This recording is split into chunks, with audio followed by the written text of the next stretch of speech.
future. There are no people in the future. No people at all. There are no people in the future. Where did all my people go? There are no people in the future. Let me try my people call. Where are all my people?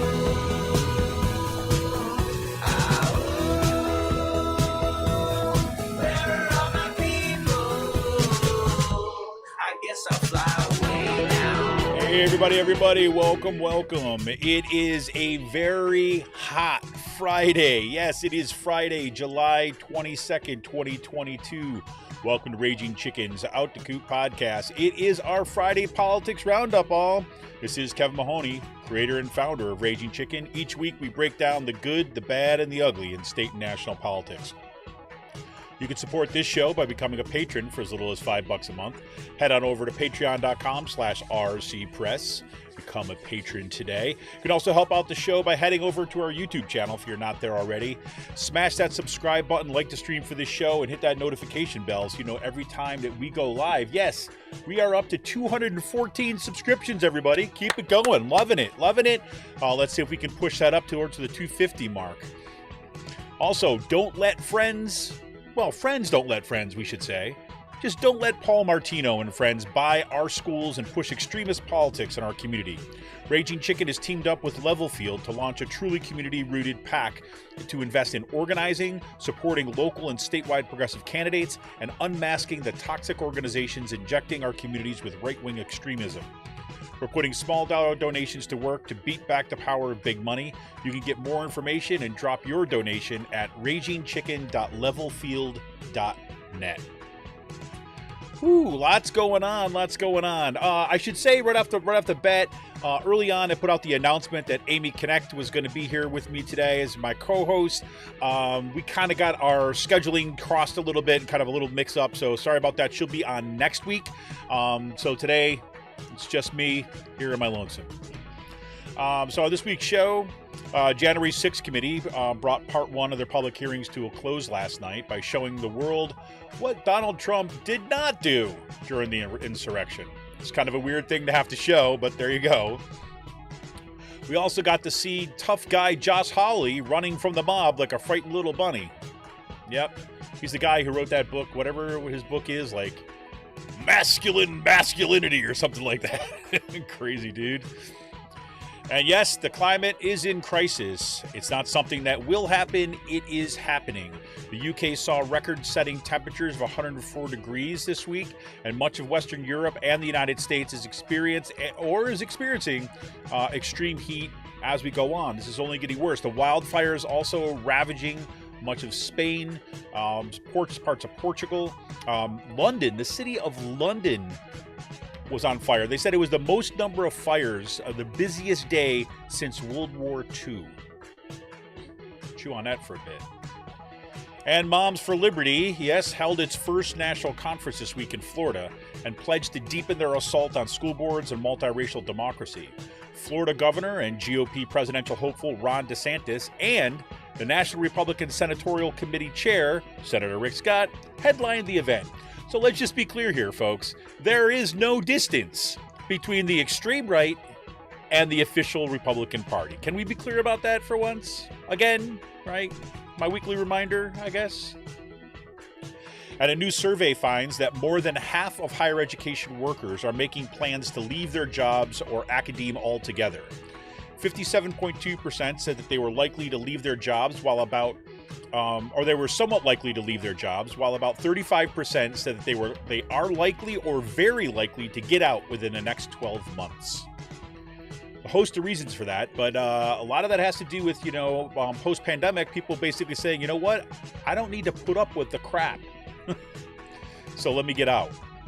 Sick of the low pay, sick of the constant paperwork, the constant assessment, the assaults by management. You know what? This is not what they signed up for.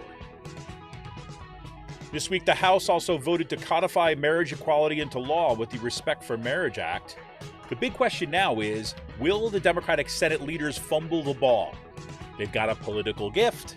It was handed to them by the House. And are they going to kind of like go and vote on it and make people vote on it? Or are they going to try to pretend that there's good Republicans out there? We shall see. And writing in The Guardian, Steve Phillips is asking the right question. Why are Democratic billionaires backing white candidates over better candidates of color? As he writes, quote, not only is it a bad look and a continuation of institutional racism in a party that is nearly half people of color, but most immediately, it's bad electoral politics. Yes. We saw that right here in our own backyard, right? We saw this with Summer Lee, right? And that Summer Lee's pictures at the head of this article in The Guardian, right? And they say right there, a super PAC that was flushed with millions from white billionaires spent $3 million trying to defeat Summer Lee, a progressive black female state legislator, right? As we know the story, right? They tried to back a union-busting, moderate to right Democratic challenger to Summer Lee to try to get her out. Summer Lee, of course, won, right? Crazy. A little closer to home, a new article in the Huffington Post exposed that the PA GOP gubernatorial candidate, Doug Mastriano, paid the extreme right-wing social media site Gab $5,000 in consultant fees. If you're not familiar, Gab was one of the platforms that was central to the Tree of Life shooting in Pittsburgh. Bucks County Republican Committeewoman Dawn Bancroft was sentenced to 2 months in jail plus 3 years of probation for her role in the January 6th insurrection. Bancroft filmed herself after leaving the Capitol saying, quote, we were looking for Nancy Pelosi to shoot her in the frickin' brain. Yep, that's just a taste of today's Bucks County GOP. And in today's last call, long-awaited Dungeons & Dragons Adventures book, Journey Through the Radiant Citadel, was released this week. Yes, I'm so excited. The book contained 13 standalone adventures drawing from non-European myths and traditions, and the settings of the adventures were also written by non-white writers. It's the latest move by Wizards of the Coast, the company that owns them, to diversify the game as its popularity grows. And speaking of D&D, this could be speaking towards the demise of the game or the popularity. We shall see. But yeah, they're trying to branch out into movies. You have a new trailer for the movie Dungeons & Dragons: Honor Among Thieves also dropped this week. The film is expected to hit theaters in March 2023. And just got news this morning. You know that Amy Connect and I have been reading the Wheel of Time, and at some point this summer we'll actually have that discussion of that book. But it was just announced that they released they made the announcement that Wheel of Time will be renewed for a third season. And that is before even season 2 is released. Season 2 is expected to be released in something like, November, I think, is what they're planning on. Anyways, for more PA Progressive Talk, tune into the Rick Smith Show's live stream from 9 p.m. Eastern on his YouTube channel, Twitter, or Facebook, and subscribe to his podcast wherever you get your podcast. Head on over to ricksmithshow.com for the latest across all his platforms. And it's official, right? It's beneficial, actually. Sisters of the Night Caucus podcast, they're in their season 2. They're in the center of season 2, and they're absolutely necessary right now, and they're flooding the streams. You can find it on Anchor, Spotify, iTunes, or wherever you get your podcast. Amazing PA women stirring the political cauldron behind this podcast rock the house. And they know where the bodies are buried. Make sure to follow them on Twitter at The Night Caucus. That's at The Night Caucus on Twitter. And attention, all you gamers out there, the Game Inn, that's with 2 N's. The Game Inn is a Quakertown-based black family-owned gaming store. They're friends of the show, and they've got everything from retro N64s, the latest consoles, video games for all platforms, collectibles, action figures, Funko Pops, literally walls of Funko Pops. I kid you not. Check them out on their Facebook page. Follow them on Twitter at The Game Inn with 2 N's. If you got a question about a game, you're looking for something hard to get, shoot them a message or drop them an email at thegameinpa@gmail.com. Special shout out, as always, goes to Jonathan Mann, who wrote our intro song, There Are No People in the Future. Check out all his great stuff on his YouTube page and follow him on Twitter at SongADayman. That's with 2 N's, at SongADayman on Twitter. And I hope you're able to catch our awesome show this past week on Out the Coop Live with William Horn. We talked about the problem, the need to actually call fascism what it is, fascism, right? Stop beating around the bush. We talked to William Horn, who is he's one of the co-founders of the Activist History Review. We looked at some of the history of fascism and some of the background of it, what's actually happening in our country right now. Do check out that show. And this coming Monday, Alyssa Bowen will be back on the show to talk about the right-wing dark money that is funding the anti-abortion movement's attempts to take control of state legislatures.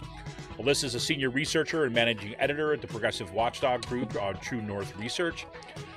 She co-wrote 2 articles in Truth Out with Evan Vorpahl and Julia Peck, documenting these kind of right-wing groups and how they're kind of funneling money into statewide anti-abortion groups.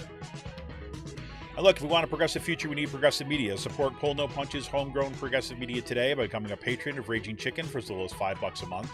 Head on over to patreon.com/rcpress. We're here for the fight, everybody, but we need you. Become a patron for the price of a good beer once a month. Help keep the media in the movement in the media. Become a patron for as little as $5 a month by going to patreon.com/rcpress today.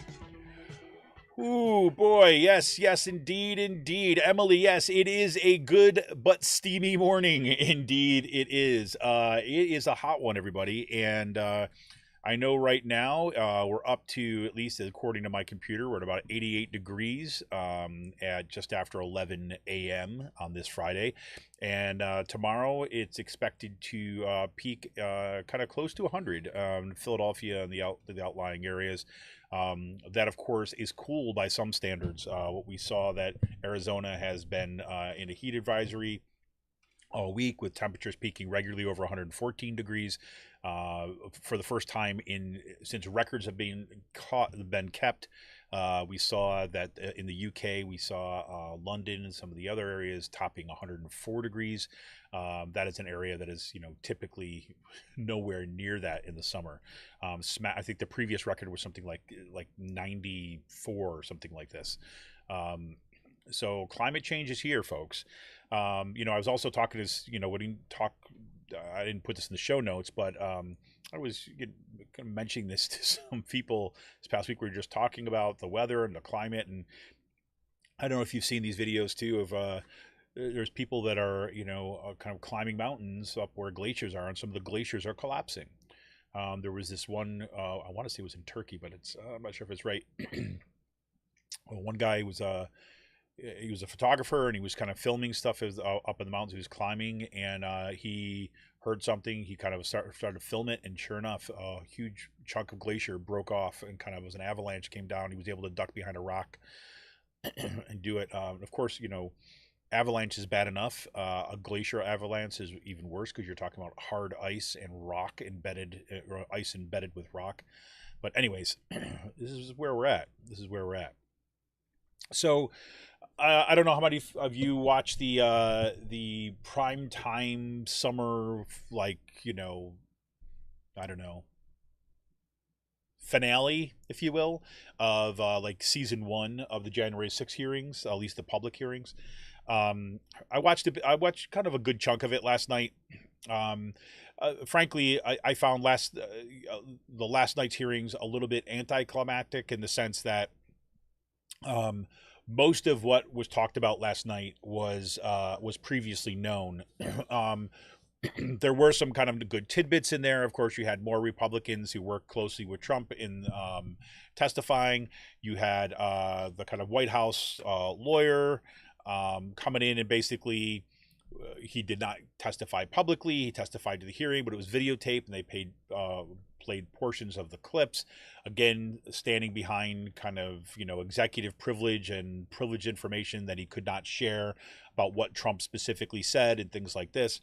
But you can see that it's a kind of hearing that I guess had to happen. It was focused on that 187 minutes of the attack on the Capitol, where Trump did nothing but sit in the dining room and watch his supporters assault the nation's capital, and for the insurrection, and praising them, rewinding them, rewatching them.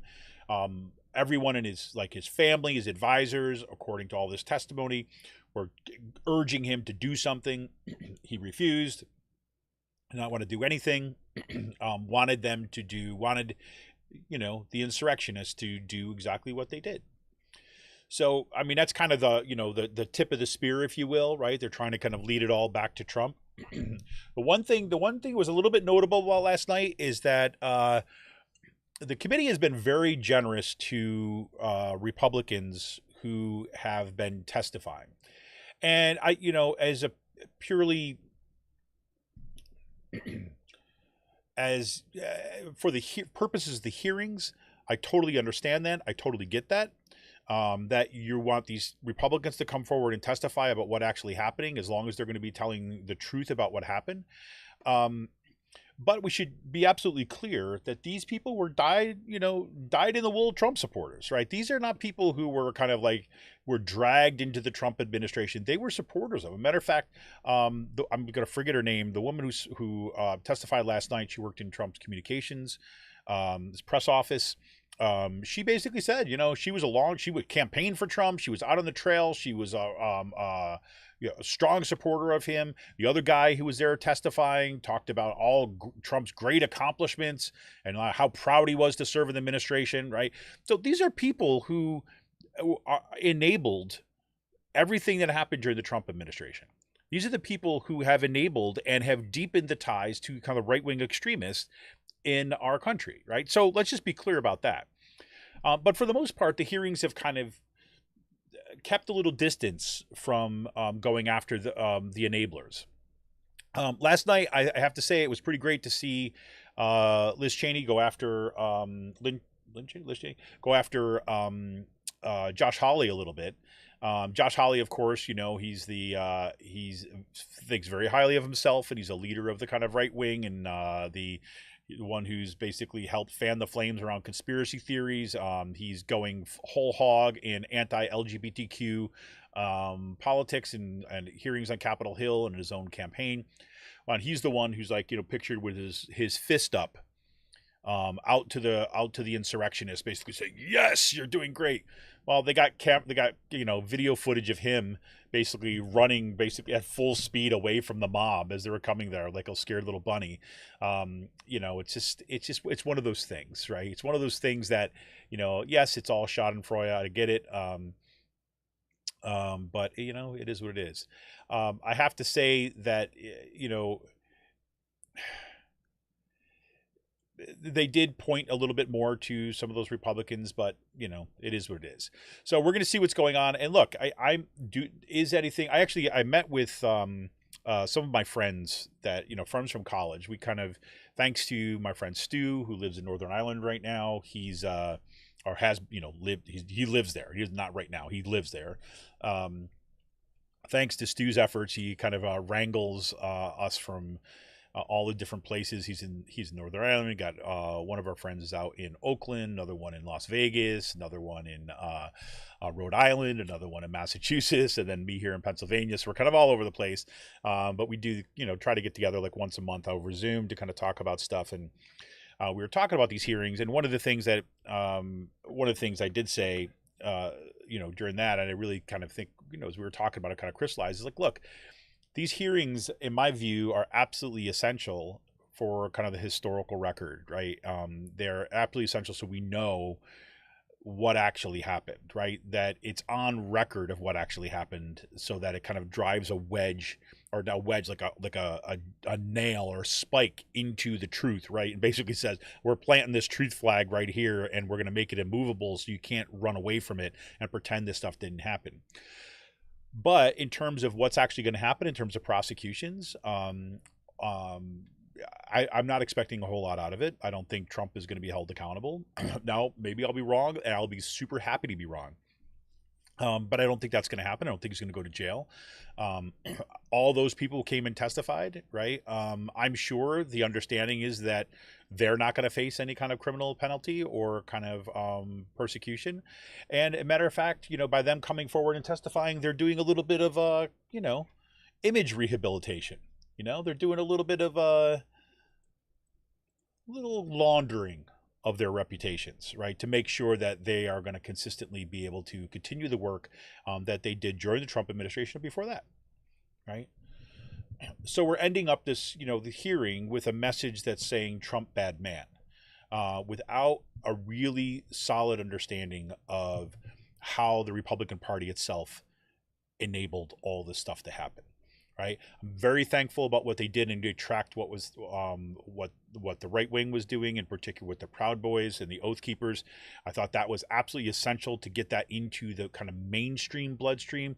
Because look, you talk about Proud Boys and you talk about Oath Keepers, you talk about the 3%ers, all these kind of like right-wing militia people that, say, for example, Cyril Michaleko at the Bucks Honey Beacon has been tracking so closely, that, you know, and back at Raging Chicken, before we even were doing a podcast, we were tracking this stuff in Pennsylvania. We're tracking Klan rallies. We were talking this alt-right extremism and a kind of attacks, and you know, trying to get people to pay attention. And they're like, these people, they don't matter. They don't matter. They don't matter.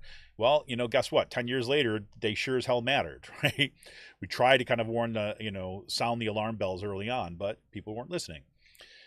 So for that purpose, to get these names, to get their understanding of this kind of white supremacy and these kind of extremist militia groups and so on, and their role and their power right now into the kind of like the mainstream discourse is absolutely critical. So that I'm thankful for.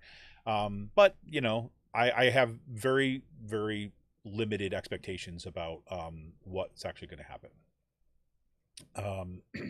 As Emily says in chat right now, the only way to approach these hearings is for Garland to get off the fence and start arresting the legislative GOP who are complicit. It's the best way to short circuit fascism and clean house. I agree 100%.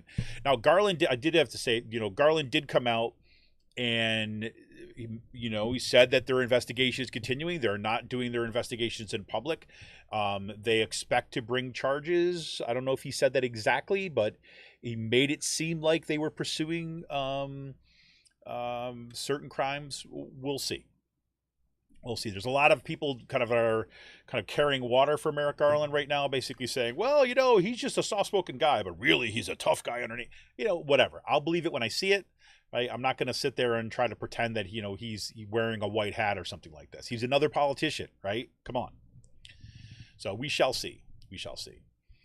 The climate stuff, as I said up the top, has been nuts, devastating, and we're going to see where this goes. Biden did come out and he tried to do some kind of executive orders that we're going to have, you know, they're going to have some, look, they're going to have some impact, but the impact is going to be along the edges. On the one hand, he wants to open up these spaces in the Gulf of Mexico and some other areas for wind farms, but at the same time, he seems to be kind of expanding oil and gas leases, right? So, you know, it's really hard to see that as a win or climate forward. Now, he threatened basically to declare a climate emergency and use the War Powers Act as a way of kind of addressing the climate crisis. We'll see. We'll see. That would be a great move. I'm 100% before it, but I don't trust it as far as I can throw it.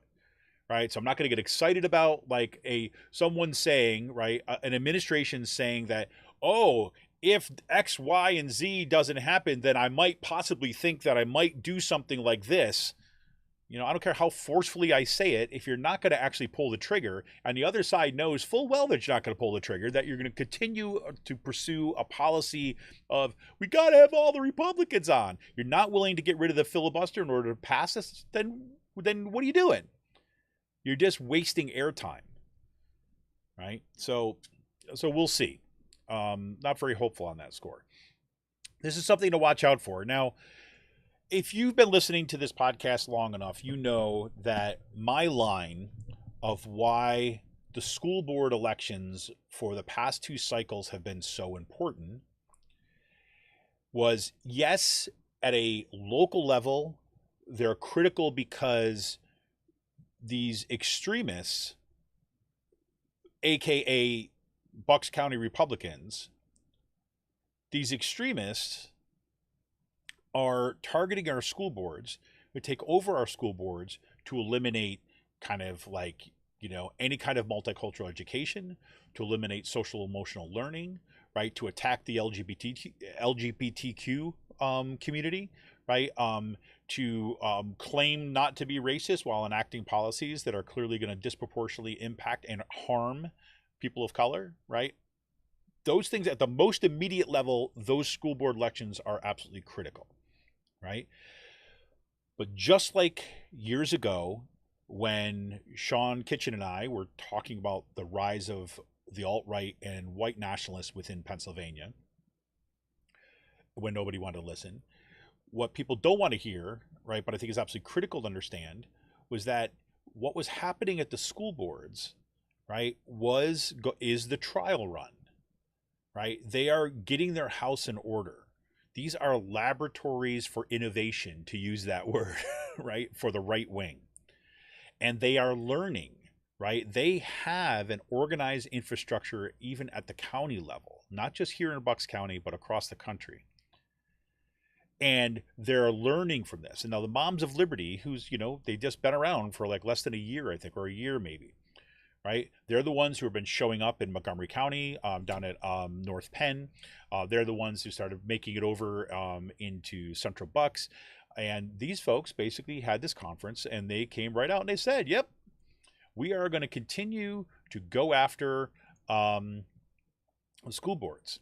So this is NBC News reporting right here. For example, attendees, let me go back to this so you hear the context of the beginning. 18 months after a pair of former school board members in Florida founded Moms for Liberty, the group's first national gathering drew 500 people, including major Republican figures, to a waterfront hotel here, this is in Tampa, demonstrating the growing political influence of these conservative activists. The organization's rapid ascension, this is important, its leaders say has nearly 100,000 members across 195 chapters in 37 states, has been driven by the appeal of its core issues among conservatives, including battling mask mandates in schools, banning library books that address sexuality and gender identity, and curtailing lessons on racial inequity and discrimination, as its founders say. The conference in Tampa was a moment for its members to meet like-minded parents, reflect on their success in shaping a national debate around school curriculum and policies, and learn how to spread their message further. They strategize on what they want to do next, elect their own candidates to school boards, pass state legislation, and diminish the influence of teachers' unions. There you go. Now, if you remember, in one of the last meetings in Central Bucks, when Paul Martino, right, the kind of little billionaire, Silicon Valley made billionaires, Paul Martino, got up and gave his, like self-authored white paper, basically, right? I mean, he didn't author it directly, right? But whatever. I mean, this is like said what he wanted to say, and we've already gone through that. It poked all the holes in it. Dina Lagerman did a great job taking that all apart and showing it that it was nonsense. But at that meeting, in addition to furthering his anti-mask stuff, his COVID denial, his the anti-DEI initiatives from other folks in the crowd, he also kind of gave us that preview of what's to come, right? He basically pointed to the two Democratic women who were elected to the school board and said that because PSEA, right, the teachers union, because the teachers union supported those two candidates, that they should excuse themselves from upcoming contract negotiations with the union. Right? And he just kind of laid there. Didn't go in to say a whole bunch of it, right? But that he kind of echoed that. A few people say that.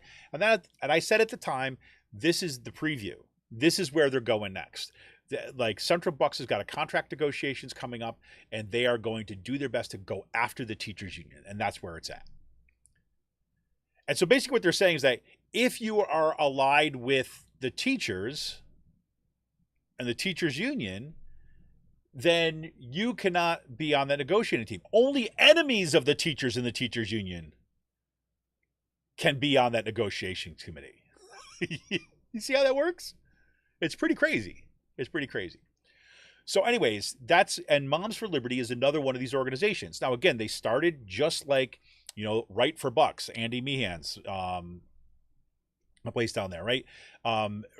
Just his stuff down there just like starts as this kind of local billionaire, millionaire, whatever, right? Has all this money and has kind of an idea they want to propagate. He's got all the money to make that happen, to build an infrastructure. That's what they do. Starts there, builds out. And Paul Martino, which is why we started this PAC, right? This kind of localized PAC, to basically say, no, we got to stop people like Paul Martino from being able to influence our school board elections. But Paul Martino, he gave an interview to the New York Times, right? He had a two-part podcast, and they focused on Paul Martino in part two. They talked about, Paul Martino said that, okay, now that he's basically built this machine, he's got to figure out how he wants to deploy it next, right? So he's well aware, and he is this guy who wants to be that next, that next kind of kingmaker, right? Wants to build that next right-wing organization, right? With him at the forefront, right? So we got to watch that. This is the other reason why, again, this is a little shifting gears a little bit, but this is why I wanted to have Alyssa Bowen back on the show from True North Research on Monday. So we start looking at the dark money, the right-wing dark money that are funding the anti-abortion groups that are trying to kind of take over state legislatures. Because we need to know where that money is too as well. We need to know how they're coming at us and what their messaging is going to be. Amy Kay sent me a message earlier, so yesterday or the day before. There was a show on Radio Times when they interviewed, people talking about the Pennsylvania legislature passing, in the dark of night, classic, right? The last possible moment, passing kind of wanting to have a constitutional amendment that would kind of make abortion illegal in Pennsylvania, right? And the first part of that program, there's one of the state legislators, I can forget her name, she's from York County, one of the sponsors of the bill, or sponsors of the amendment, had all the talking points. This changes nothing. Right now, this changes nothing. Everything is the same, right? And Marty Mosquain pushed a little bit on it to try to get her to kind of make her a little bit uncomfortable. But basically, everything is set up, right? It's true. Right now, as of this moment, nothing happens. And the woman kept on saying, the representative kept on saying, hey, it's just leaving up to democracy, leaving up to the people to decide. But the way that it's set up so that the amendment, it has to go through these two different cycles. And if the amendment passes and something like 43 out of 49 of the past amendments passes, because look, most people are not tapped into all those little special things that you're reading and the way that they craft the language. They're crafting the language to make it make it appeal to most people. They don't realize what's going on and say, oh, okay, I guess I'll vote for that. When realizing it's a constitutional amendment to take away your right to abortion. And she's like, well, that's not what it does. It just then leaves it up to your elected representatives, which she knows very well that because of the way that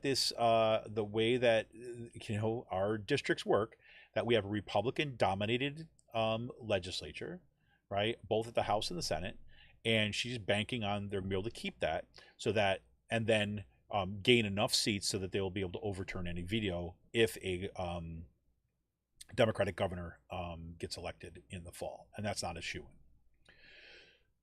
So anyways, so Moms for Liberty, yep, they are gearing up, right? And we should see this, right? They had their national conference. The fact that you've got one of the Governor Ron DeSantis, who has pretty much declared himself as a candidate for presidency in 2024. He's headlining that group, so it shows you where he's putting his chips. Why is he kind of appearing at Moms for Liberty, this small organization? It's because he knows that that's where the foot soldiers are, right? Same thing goes with Senator Rick Scott. Same deal, right? He is the National Republican Senatorial Committee chair, right? He's ahead of that, which means he's looking forward to elections and keeping the Senate majority. What does that mean? It means that he's looking for where the foot soldiers are, right? And they recognize Moms for Liberty are those foot soldiers. So even if the official Republican Party isn't as extreme in its rhetoric as, say, Moms for Liberty, right? Moms for Liberty has been given the signal, right? There's basically saying, we're with you. The Republicans are with you, right? So even if we're not saying exactly the same thing, we're together. And so the Moms of Liberty will whip up the people in the streets through all their kind of, their racist, white supremacist nonsense that are happening in our schools, right? It'll get that right wing activated, right, in order to try to maximize their kind of electoral gains. That's the game plan. And this is why, like I said, this is where I started this off, is that's why we wanted to pay so much attention to the school boards and why we started this pack, is because we are going to be going up against people like that, right? And Moms for Liberty is not broke. Okay. In other news, new survey finds more than half of higher education workers are making plans to leave their job. Yeah, it is true. A friend of mine posted something this week. She said that she was, she's like, I think I'm burned out. You know, I think I'm burned out. And she's like just an amazing academic. She's just awesome. And she's like, I think I'm burned out. And I have little desire to do anything other than care for my family and find moments. I can't remember exactly how she put it, but it was like moments of, you know, peace in my daily life. Right. And I, you know, I'm like, hey, I've been there for years now. And I can't tell you how many people I know who are in higher ed who are at this point. So, you know, one of the things I've come to realize is that higher education is just a weird place to be in for a lot of reasons, right? Especially I'm a, I'm a unionist, right? So I'm a unionized faculty member, and there's so much. There's at times there's so much that happens within higher education, where, you know, among faculty members, where the pull of union, of solidarity, of being together, of working together, is at odds with the ethos of academe, which is about, you know, build your, you know, become your own little star, you know, be your own little star. And to have always have ambition, personal ambition, right? And, you know, and that personal ambition should drive everything, right? And that's how wedges get created and everything like this. So that idea about personal ambition and me and my own little focus and my own little world is often at odds with building a kind of a strong union or a community. And I think those things have been really pitted against each other by this next layer of austerity, the next layer of kind of, you know, this assessment stuff that, you know, just infects everything. The people are asking, say, okay, look, I started this with a lot of kind of ambition and desire to do a lot of good stuff. And I can't tell you how, this is the other thing I hear all the time. I love teaching, but everything else that I have to do is just makes me depressed. Right. And that's coming from, these are, you know, stories that are coming, a lot of cases that I'm kind of thinking about as I'm saying all these words, are people who are in tenure track or tenured positions. Right. This is not what we signed up for. I certainly feel that way. Right. I don't want to have to fight other faculty members, right, over, say, proving that, like, my field has worth, for example, and having to argue these petty things over, you know, who's better than the next one. I mean, it just whatever. I mean, for me, it's never been about that, but that's another story. But, you know, the bigger issue, of course, is that, like, 70%, well, you know, between 60 and 70%. So it's like, let's say 65. I don't know what the exact number is right this second.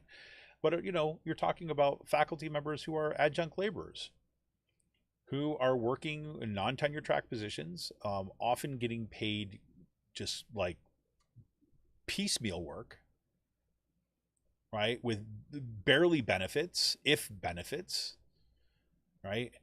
Don't have any job security. They started getting into higher education. They wanted to become teachers. They wanted to become academics. They wanted to be researchers because they cared about it.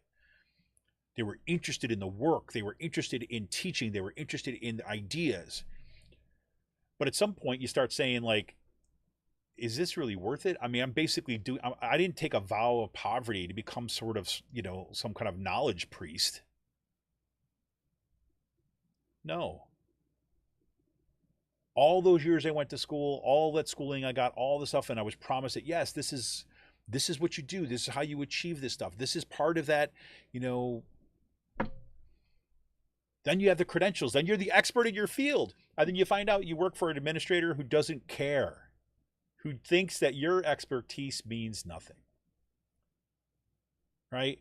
And then you have to deal with that next layer of having the other of your colleagues, they believe that their expertise is better than your expertise. And so you got to fight that little battle too as well. It's exhausting. The writing for this has been on the wall for a while. This is happening across education. And, I'm not going to go and do the long tie-in back to, 40 years of kind of right-wing kind of assault on education. You can listen to previous shows if you really want to hear that. But that's really what it's at, right? And that's really where it comes from.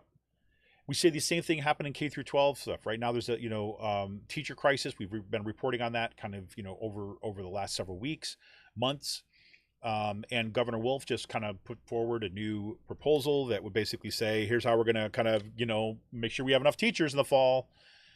We'll see. But those teachers too as well, they're burnt out.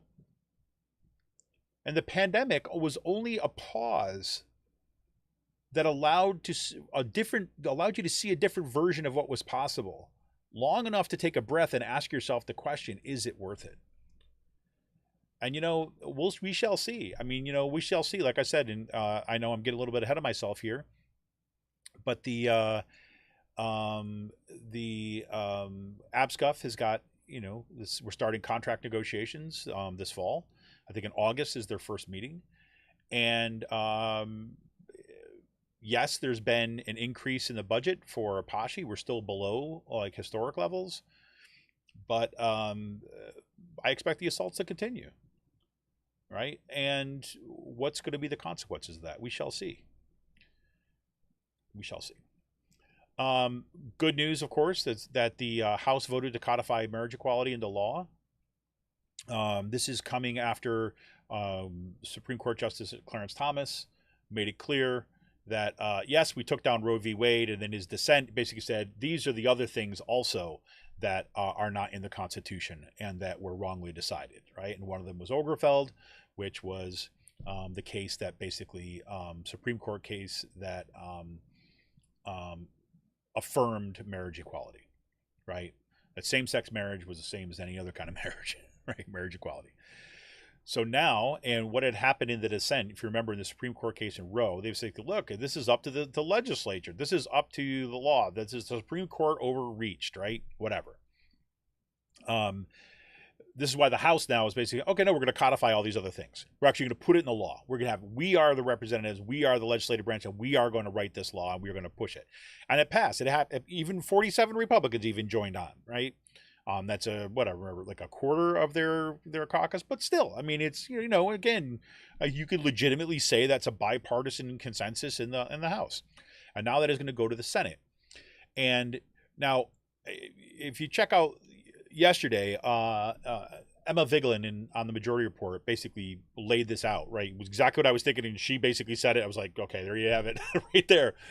Like, look, right now, the Democrats need to press the advantage. This is something that is popular. This is something that people wanted. These are rights that people currently have, right? You want to make sure that those are protected, right? The vast majority of the American people are behind it. So why would you not take this like bipartisan consensus bill that comes out of the House and pass it in the Senate?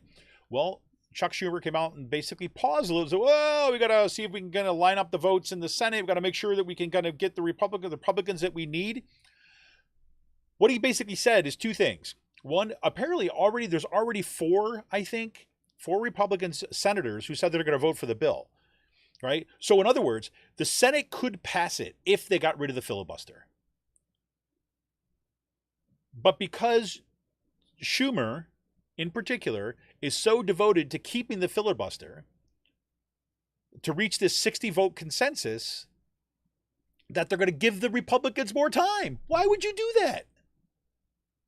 Every time you give them more time, they strategize, they come up with a way to kind of subvert things or go around it or go critique their talking. No, get them on their heels. Make them take that vote. You don't allow them to figure out how they can put their ducks in an order. Come on.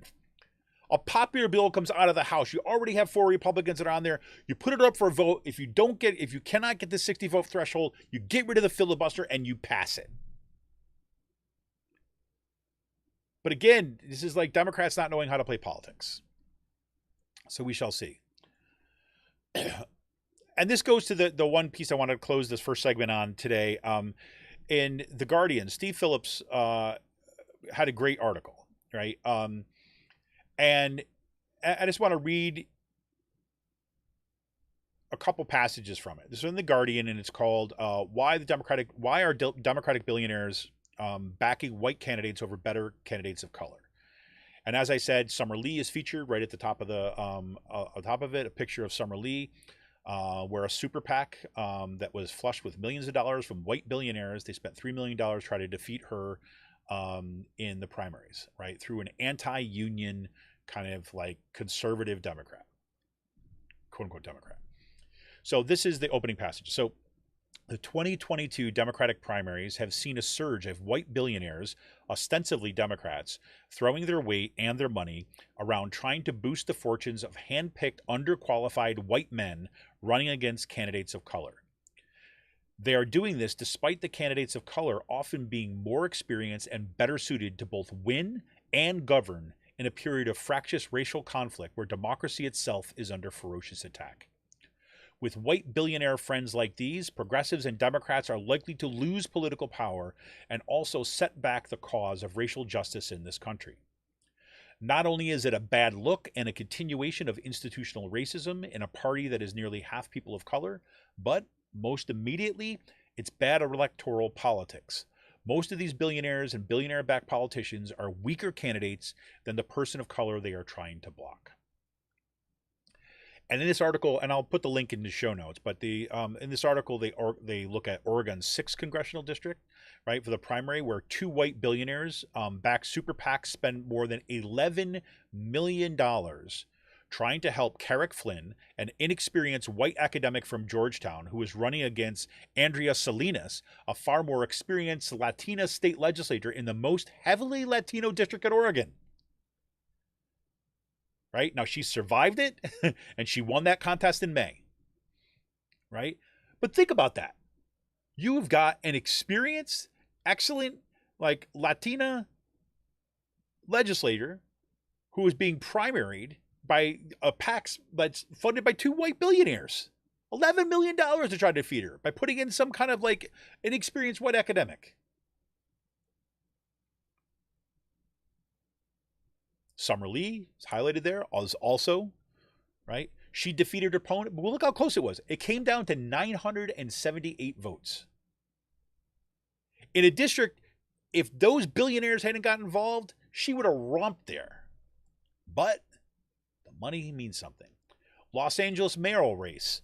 Lifelong Republican Rick Caruso switched his party registration to Democrat just this past January and proceeded to dump $37 million into the race trying to defeat Karen Bass, an African-American congresswoman and longtime community-based leader. There are few people with more experience and expertise than Bass when it comes to addressing the challenges facing Los Angeles. She also defeated Caruso by 7 points in the June primary election, but has to square off against him again in November in what will now be a needlessly expensive and wasteful contest. In Wisconsin, this could actually upset the balance of the Senate. The U.S. Senate race, the problematic of those examples, the prospects of progressive people across the country. So the imperative expanding Democratic majority and so on, blah, blah, blah. So as the lieutenant governor, Mandela Barnes is an inspiring young progressive African-American with both a track record and enormous political potential that is reflected in the latest polling. Mandela's path is being blocked, however, by Alex Lasry, the son of Mark Lasry, the billionaire who owns the Milwaukee Bucks basketball team. In full disclosure, and he says he has contributed to Mandela and all the other black candidates mentioned in this column. So that it says there. The junior Lasry has never held elective office and didn't even live in the state until his father bought the basketball team 8 years ago. The elder Lasry has contributed significantly to the Democratic Party, spending $500,000 to support Barack Obama, and coincidentally or not, his son subsequently got a job working for the Obama White House. A third candidate in Wisconsin, the state treasurer, Sarah Godlewski, is also running it and also dipping into her multi-million-dollar fortune to fuel her bid. But at least she has won office previously to serve that. Right? Lasry is a weaker candidate by any measure. So this is what we're talking about. And the reason why I want to bring this up too as well is like, this is so critical that we understand that we're also in a fight for the Democratic Party, right? It's not just to save our democracy. It's not just to win these elections, but it's also, what is the Democratic Party going to be? Right? That is also a fight that is happening. And that's not an unimportant fight. And I got in this little back and forth. I was really frustrated with, there was an article that came out in Politico that was mostly about the election, mostly about the polling, and mostly about the gubernatorial race and the Senate race in Pennsylvania. The headline basically focused on the fact that, you know, you're basically, the polls between Doug Mastriano and Josh Shapiro are within the margin of error right now.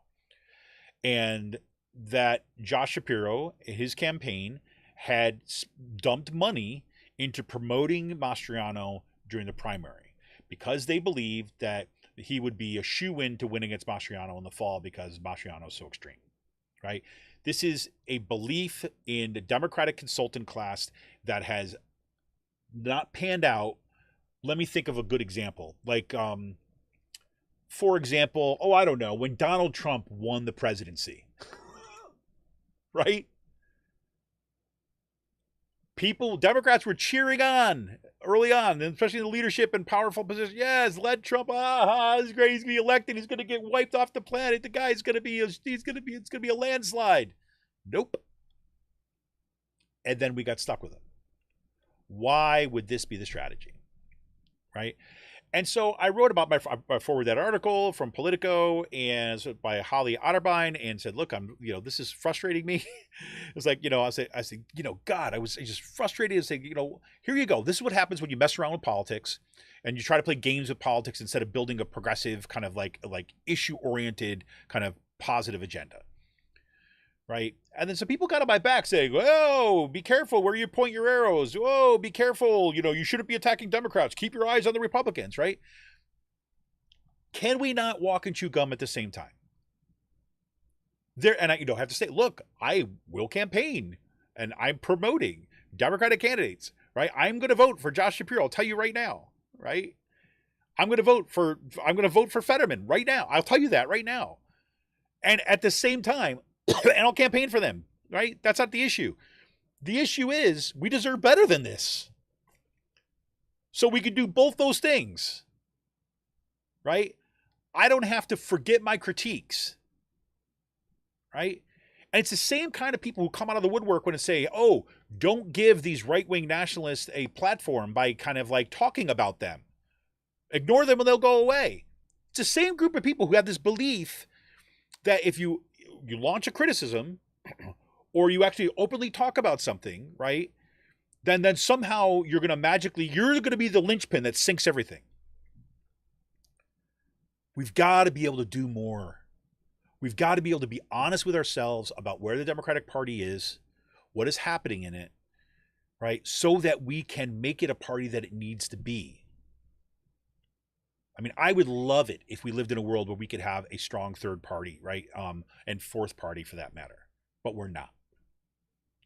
The world we're in right now, like I believe our best bet right now is to push that Democratic Party and to take over that Democratic Party in a positive way, right? By kind of bringing in the organizers, right? Bringing in the people that are working on the ground, like bringing, just as that article highlights, not the white millionaires and not kind of like jump off the white millionaires, right? But going after people like Summerlee, right? Organizers on the ground, they're based in the community, right? Those are the candidates we need to be supporting. And when the Democratic consultant class takes aim at those candidates like Summerlee, we have to be able to call them out. Not because we want Republicans to win, we want the Democratic Party to be better. Make sense? And I say that as someone who's extraordinarily frustrated with the Democratic Party a lot of the time. But right in terms of practical, bare knuckle politics, that's where we're at. We can have all the fantasies we want about kind of like, third party prospects, like, in this upcoming election, but it's not happening, right? We don't even have an organized base. And I think that what we saw with the squad, what we see with the progressives that are getting elected to Congress, what we see progressives that are getting elected to our own state legislature, what we're seeing is the building of an organization. That is going to take time. maybe we'll get to the point where that organization and will be so at odds and will be powerful and will be so at odds with the existing Democratic Party that they'll split up like new parties have in the past. But that's in the distant future. We've got like nuts and bolts work to do now. Anyways. All right, this is Kevin Mahoney, editor and founder of Raging Chicken. We're going to take a quick break, and when we come back, we'll talk a little bit more what's happening here in Pennsylvania, and I'll get into some of the fun stuff in this week's Last Call. All right, we'll be back right in a moment with this week's, PA Focus and Last Call. But you know what I have to be able to do first? I have to be able to turn the volume up, right, so that you're going to be able to hear the message. All right, we'll be right back after this quick break. It's not working. Why is this not working? We try this one more time. Here we go.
people in the future. No people at all. There are no people in the future. Where did all my people go? There are no people in the future. Let me try my people call. Where are all my people?